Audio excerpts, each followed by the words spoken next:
Hello दोस्तों, आप सभी को हमारे यूट्यूब चैनल पर मोस्ट वेलकम है दोस्तों। तो दोस्तों ये वीडियो है आपका इतिहास यानी कि हिस्ट्री का ये क्वेश्चन है दोस्तों, इसमें शामिल किया हूँ।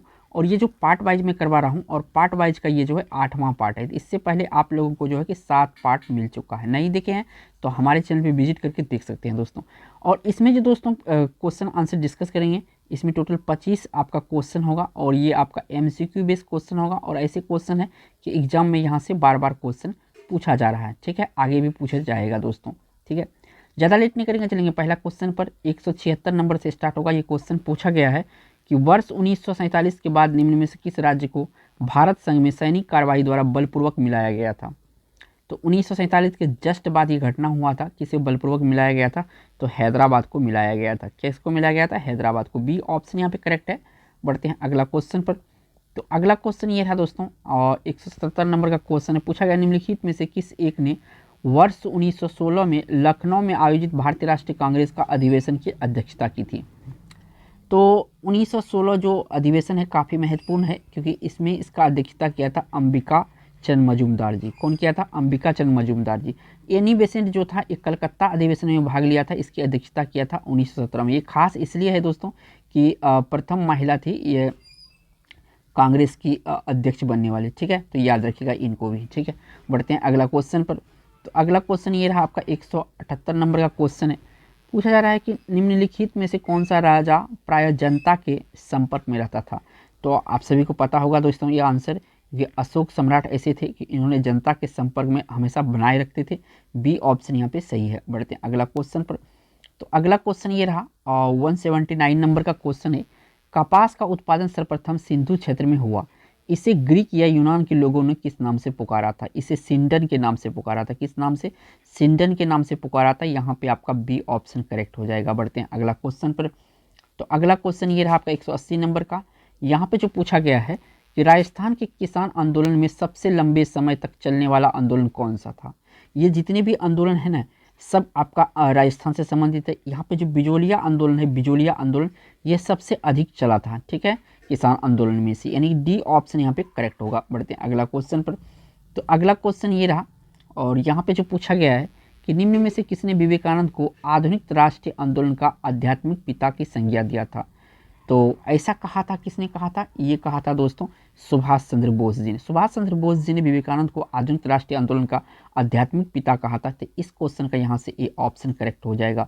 अगर दोस्तों इस चैनल पे पहली बार हैं तो चैनल को प्लीज़ सब्सक्राइब कर लीजिए और बेल आइकन प्रेस कर लीजिए। देखिए आने वाला जो इस तरह का वीडियो होगा उसका नोटिफिकेशन आपसे मिस नहीं होगा। बढ़ते हैं अगला क्वेश्चन पर। तो अगला क्वेश्चन ये रहा आपका 182 नंबर का। यहाँ से पूछा गया निम्न में से कौन सा एक समाचार पत्र अबुल कलाम आज़ाद द्वारा प्रकाशित था। यानी कि अबुल कलाम आज़ाद के द्वारा प्रकाशित इनमें से कौन सा समाचार पत्र था। ये जो अल हिलाल है, अल हिलाल, ये अबुल कलाम आज़ाद के द्वारा प्रकाशित किया जाता था।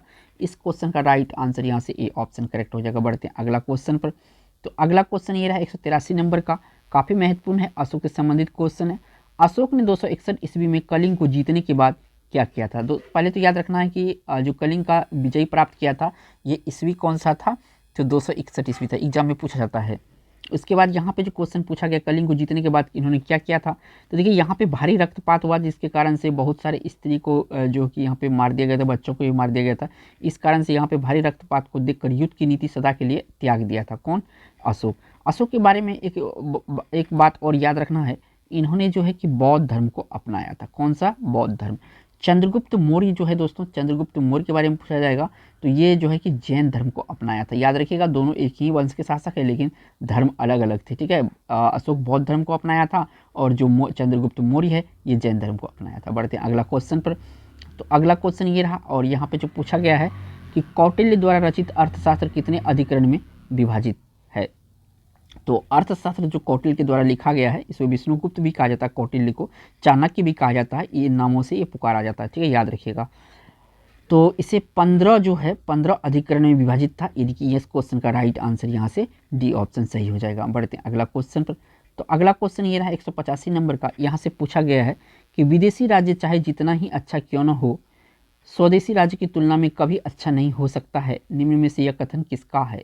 किस व्यक्ति का कथन है ये कि स्वदेशी राज्य चाहे जितना भी हो, विदेशी राज्य अच्छा नहीं हो सकता है स्वदेशी राज्य की तुलना में। ये कथन किसका है?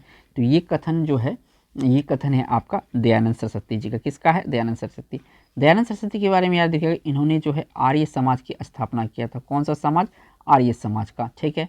और वेदों की और लौटो इसका प्रमुख नारा है। वेदों की और लौटो जो है इनका प्रमुख नारा है, तो इसको भी साथ के साथ याद रखिएगा। बढ़ते हैं अगला क्वेश्चन पर।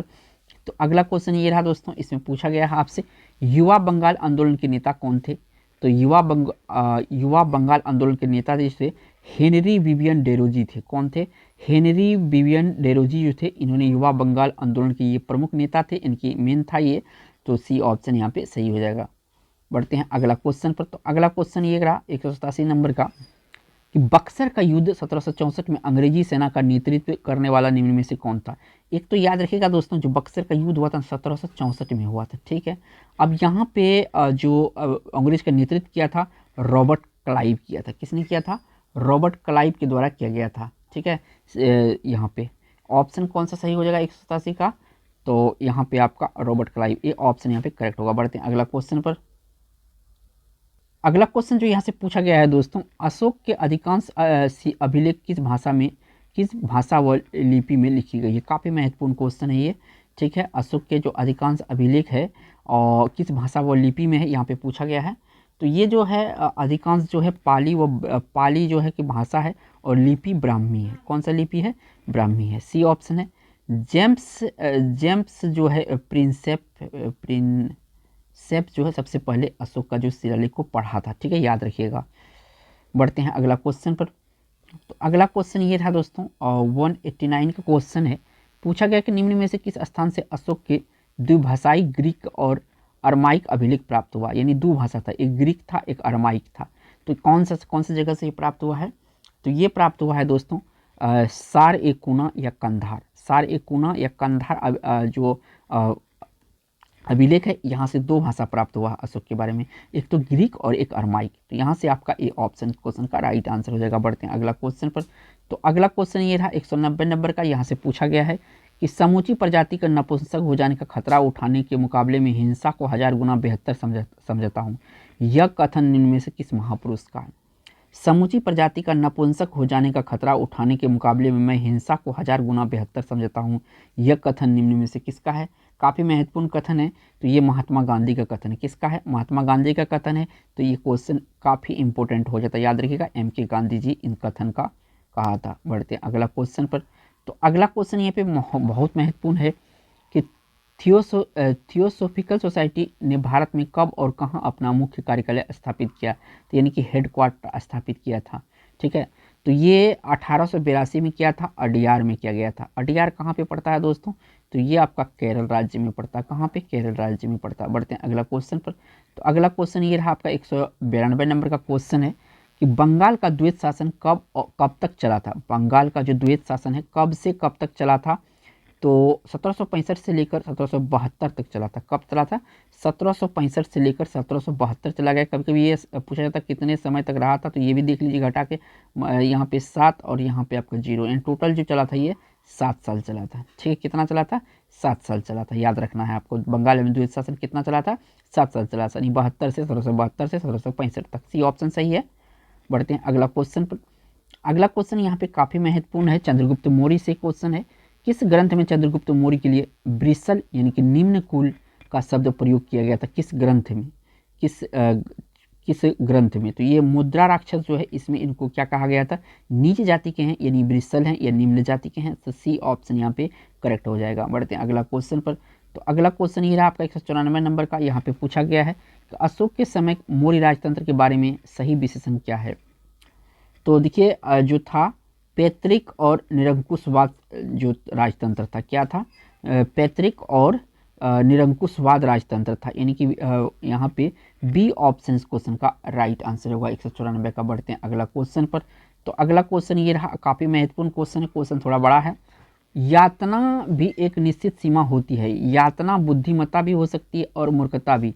जब आप सीमा पर पहुंच जाए तो उसके आगे यातना सहना केवल मूर्खता है, यह कथन किस महापुरुष का है? काफ़ी इंपॉर्टेंट क्वेश्चन है हिस्ट्री से, अगर डीप में जाएगा तो इससे ज़्यादा क्वेश्चन नहीं पूछ सकता है डीप में। तो देखिए ये महात्मा गांधी का कथन है। किसका कथन है? महात्मा गांधी का कथन है। यहाँ पे आपका ए ऑप्शन करेक्ट हो जाएगा। बढ़ते हैं अगला क्वेश्चन पर। तो अगला क्वेश्चन ये रहा दोस्तों, और यहाँ पे जो पूछा गया है कि सिंधु सभ्यता को हड़प्पा सभ्यता क्या, यहाँ पे अगर हम बात करें कि तो 1921 में जो है यहाँ पे हड़प्पा में खुदाई हुआ था। कहाँ पे हुआ था खुदाई? हड़प्पा में खुदाई हुआ था। इसी कारण से इस सिंधु घाटी सभ्यता को हड़प्पा सभ्यता कहा था। रखालदास बनर्जी ने किया था, ये याद रखिएगा। यहाँ पे देखिए सबसे पहले खुदाई हड़प्पा नामक स्थान पर हुई थी, इसी कारण से जो सिंधु घाटी सभ्यता को हड़प्पा सभ्यता भी कहा जाता है। ये ऑप्शन यहाँ पे करेक्ट है। बढ़ते हैं अगला क्वेश्चन पर। तो अगला क्वेश्चन ये रहा, और यहाँ पे जो पूछा गया है दोस्तों 197 नंबर का क्वेश्चन है कि फिरोज शाह तुगलक के शासन काल में हिसामुद्दीन जुनैदी द्वारा आकलित दिल्ली सल्तनत का कुल जमा कितना था? यानी कुल जमा पूंजी जो है दिल्ली सल्तनत का कितना था? किसके द्वारा? हिसामुद्दीन जुनैदी के द्वारा। कब? फिरोज शाह तुगलक के समय। तो यहाँ पे जो था टोटल यहाँ पे 6 करोड़ 75 लाख था। कितना? ये जुनैदी ने बताया था 6 करोड़ 75 लाख जमा पूंजी है फिरोज शाह तुगलक के दरबार में। ठीक है, सी ऑप्शन यहाँ पे सही है। बढ़ते हैं अगला क्वेश्चन पर। तो अगला क्वेश्चन ये रहा आपका 198 नंबर का।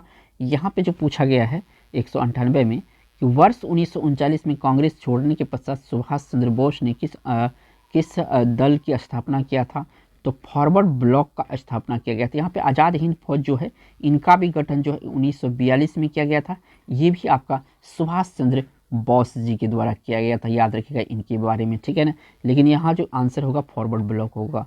और ये फॉरवर्ड ब्लॉक का जो स्थापना है ये याद रखिएगा 1939 में हुआ था।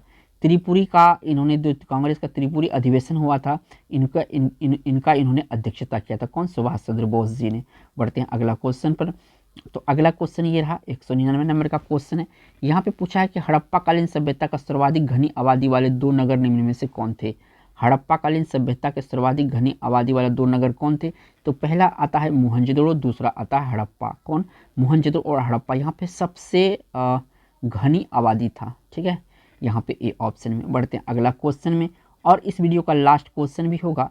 यहाँ से पूछा गया है कि भारत में महिला आंदोलन का आरंभ मुख्यतः किसकी प्रेरणा से हुई?